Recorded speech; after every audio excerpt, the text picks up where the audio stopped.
Let's jump right in. Welcome to The Explainer. Today, we're unpacking a highly charged, incredibly fascinating ideological debate that has completely erupted across the political and economic landscape.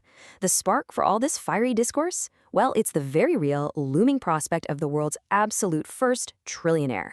This is a milestone that is generating some wildly different reactions out there. We're talking everything from loud calls for sweeping government intervention right over to passionate, full-throated defenses of free market innovation. We're going to look closely at a recent source that perfectly captures this intense clash of worldviews. So let's explore what extreme wealth actually means for the American dream. Here's how we're going to break it all down today. First, the trillionaire milestone.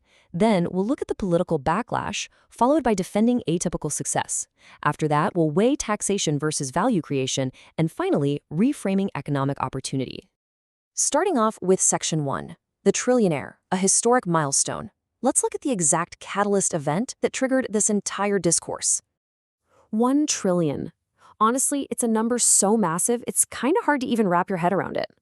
According to the financial projections cited in our source material, Elon Musk is officially on track to cross this unprecedented financial threshold. But this number isn't just some dry financial metric anymore. It has instantly become a massive cultural and political lightning rod. This extreme wealth projection is literally acting as a catalyst. As the source highlights, the second the word trillionaire hit the news cycle, it sparked a massive ideological clash. On one side of the aisle, you've got folks who view wealth at this jaw-dropping scale as an inspiring testament to human ingenuity. Companies scaling from a dusty garage into a global empire. But on the flip side, there are those who see it as a giant, flashing red warning sign of a fundamentally flawed economy. And that brings us to Section 2, political backlash, progressive reactions. Let's look at exactly how some political leaders reacted to this exact milestone, straight from our source.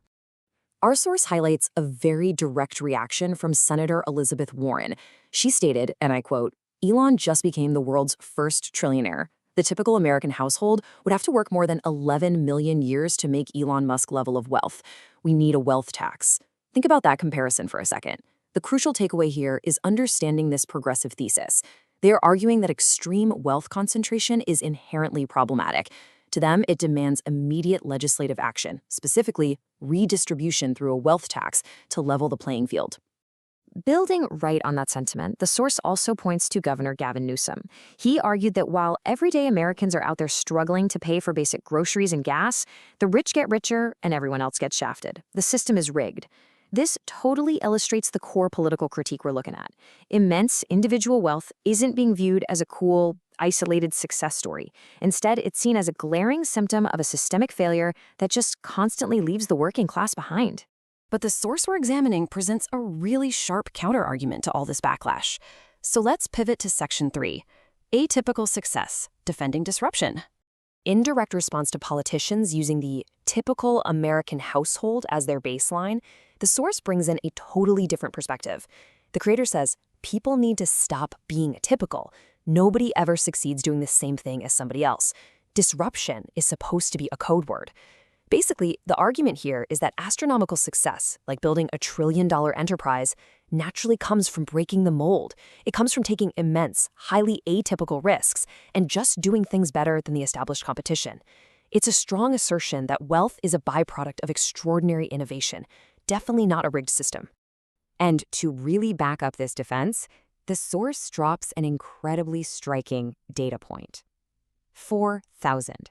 So what does that number mean? Well, that 4,000 represents the estimated number of everyday employees who actually became millionaires and even multimillionaires right alongside Musk as his companies exploded in growth. The source uses this to push the concept of an expanding pie. The narrator really emphasizes that these 4,000 newly minted millionaires come from incredibly diverse backgrounds, different races, genders, entirely different walks of life. The core argument here is that extreme wealth creation doesn't equal hoarding capital at the very top. Instead, it generates tremendous mutual profit and literally life-changing wealth for the workers who helped build the thing. The source argues that if the system were actually rigged, well, these thousands of employees never would have prospered right alongside the founder. This deep, fundamental disagreement on how wealth actually impacts society leads us right into Section 4, taxation versus value, the core conflict. Here, the source pulls up another quote from Senator Warren, but this time she's focusing on artificial intelligence. She says, taxing AI means Americans get to share in the growth of AI. Okay, so here we're seeing the progressive view crystal clear. They believe government taxation is the primary, absolutely necessary mechanism to ensure the broader public gets to share in the wealth created by massive new technological advancements. The fear is that without taxation, all that new wealth is just going to be vacuumed up by a handful of top executives. But the source completely rejects that entire premise, setting up a really stark contrast for us. On the left side of the argument, government taxation is categorized basically as a forced donation. The reasoning is that taking money without mutual agreement isn't actually true sharing.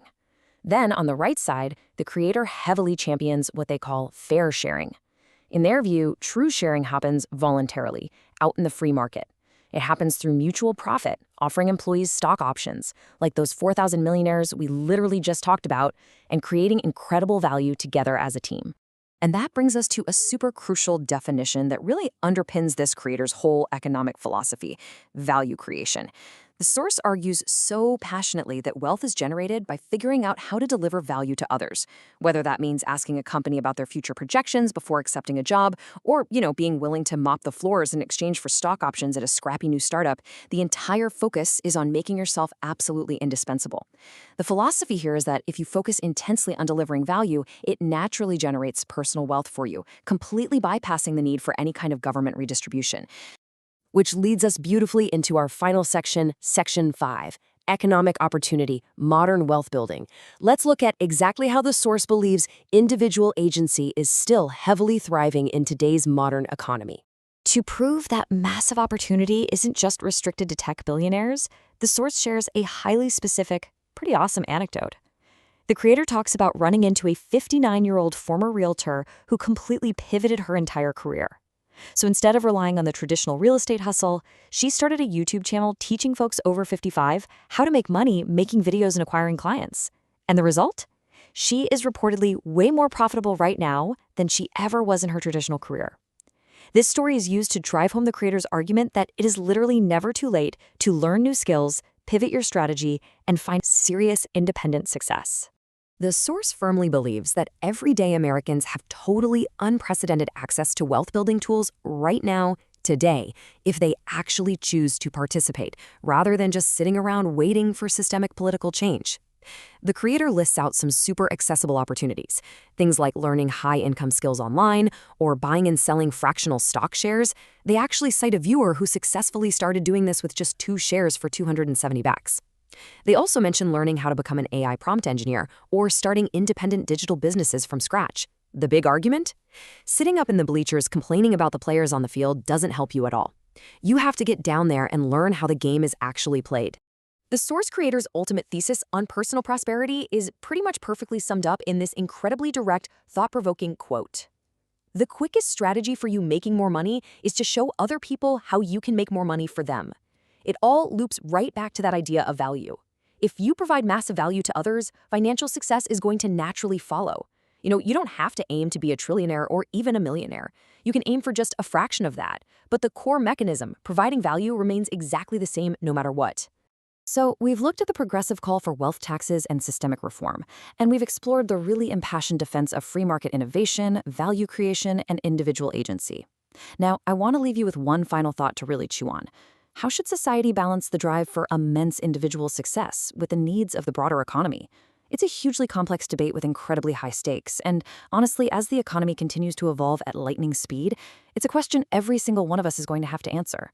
Thanks so much for joining me for this explainer, and definitely keep learning.